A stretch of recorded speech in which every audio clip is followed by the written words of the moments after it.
Let's go. की कामयाबी की दर लगभग 100% होती है।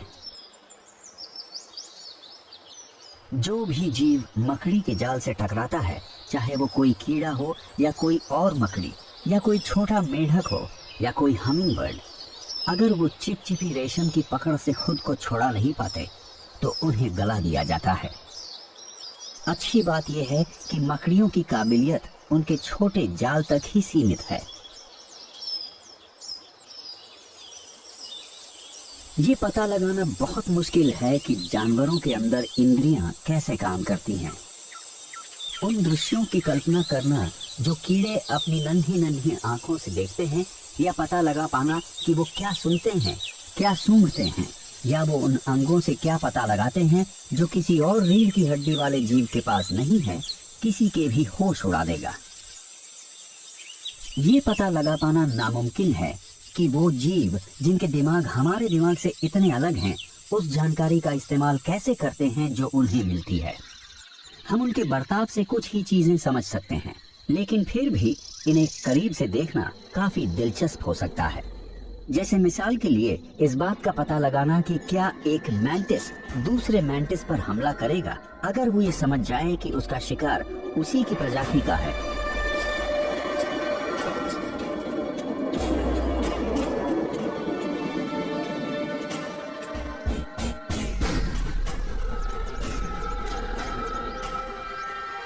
क्या ये विशाल अफ्रीकन स्टिक मैंटिस जानता है कि ये एक नन्हे बॉक्सर मैंटिस को खा रहा है?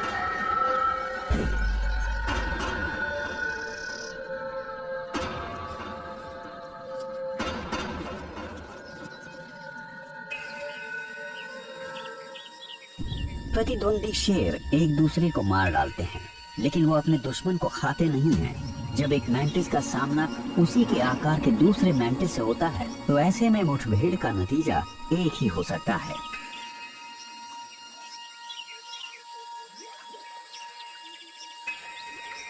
इनमें से कोई एक दूसरे को खा जाएगा। अपनी ही प्रजाति वाले को खाना मैंटिस के लिए कोई अजीब बात नहीं है, और न ही शेरों के लिए है। लेकिन एक शेर के दिमाग में यह होता है कि उसे वही चीज खानी है जिसका उसने पहले शिकार किया है, न कि जिसे इलाके पर कब्जा जमाने के लिए मारा है।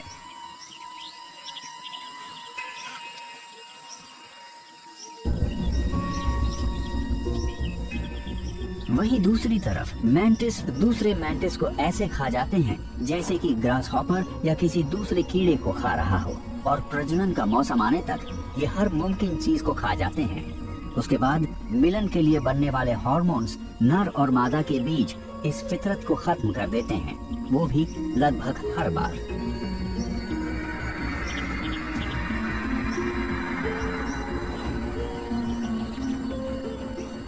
एक चीज जो इन जीवों की जिंदगी पर असर डालती है, वो है खुद को छुपाने की काबिलियत।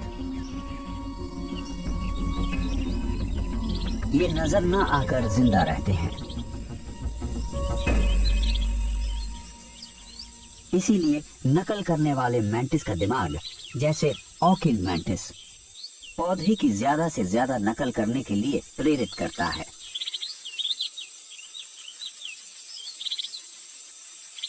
इसे गुजरते वक्त को भुलाकर भूख से बर्दाश्त करते हुए ऐसी कोई भी हरकत करने से बचना होगा जिससे इसके शिकार या शिकारी को इसकी मौजूदगी का पता चल जाए। अपने शिकार पर निशाना लगाने के लिए उसे एक नजर देखना है।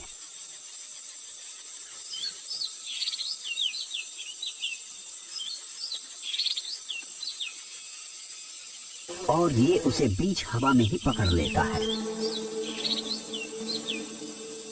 हम ये समझ सकते हैं कि मैंटिस अपने शिकार और दूसरे जीवों के बीच फर्क कर सकते हैं और पता लगा सकते हैं कि किस जीव से खतरा है और किस से नहीं है। ये नर और मादा के बीच फर्क भी कर सकते हैं। लेकिन अगर कोई मक्खी बहुत पास आ जाए तो क्या ये कोई चाल हो सकती है? कोई भी अनजान चीज हमेशा डरावनी लगती है, पर इस फ्लावर मैंटिस को डर नहीं लगता। लेकिन इसे अपने शिकार के खुद पर बैठने की आदत नहीं है।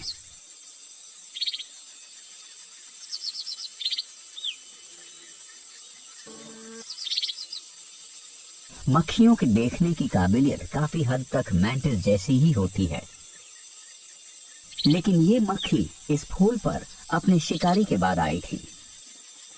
मक्खी के लिए ये सब कुछ एक फूल ही था, लेकिन अगर मैंटिस ने मक्खी के पास जाने की कोशिश की होती तो फिर नतीजा बिल्कुल ही अलग होता।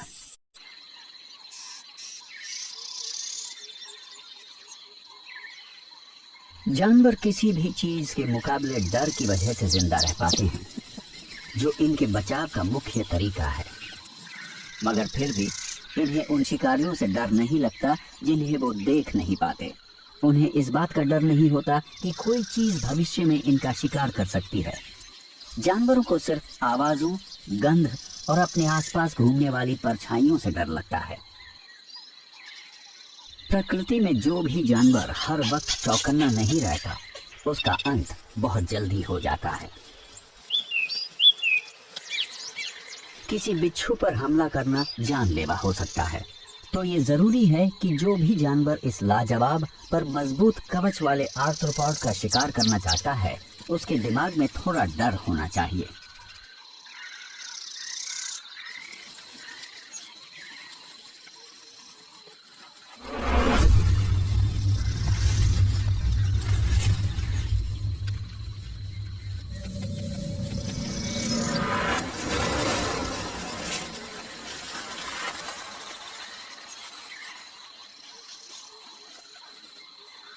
बिच्छू के पास चाबुक जैसी पूंछ होती है जो बहुत तेजी से हमला कर सकती है, और ये रेप्टाइल उन कमजोर हिस्सों की पहचान कर सकता है जहां इसे बिच्छू के हथियारों को नाकाम करने के लिए काटना है।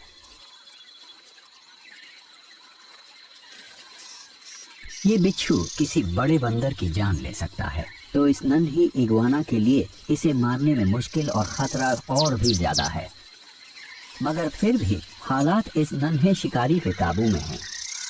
इसकी समझ और फुर्ती बिच्छू की जहरीली पूंछ से बचने के लिए पूरे तालमेल से काम करते हैं। शायद इस बिच्छू को इग्वाना के स्केल्स के बीच डंक मारने की जरूरत है ताकि उसका जहर असर दिखा सके, और बिच्छू के ज्यादातर हमले इग्वाना के स्केल्स को भेद नहीं पाते।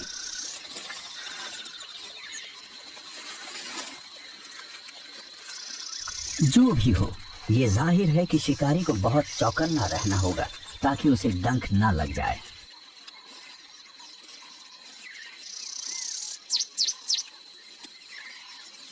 सबसे अजीब बात होती है शिकार का शिकारी की उम्मीद से विपरीत बर्ताव करना, जो है अपने हमलावर को डराने के लिए उसकी तरफ बढ़ना। इससे शिकारी की सुध भंग हो जाती है और वो शिकार को मारने का इरादा छोड़ देता है, शायद खुद की जान बचाने के लिए।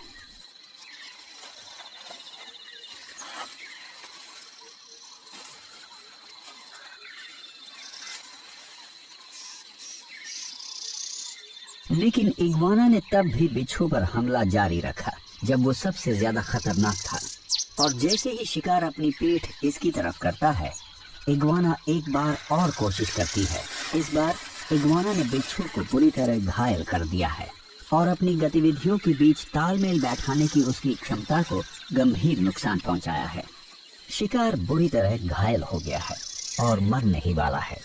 अब इग्वाना की फितरत उसे बताती है कि उसे तब तक इंतजार करना चाहिए जब तक बिच्छू पूरी तरह हिलना बंद नहीं कर देता। इसका दिमाग इसे बता देता है कि कब हमला करना है और कब पीछे हटना है, या कब बिना डरे इंतजार करना है और कब अपने शिकार को खाने के लिए आगे बढ़ना है।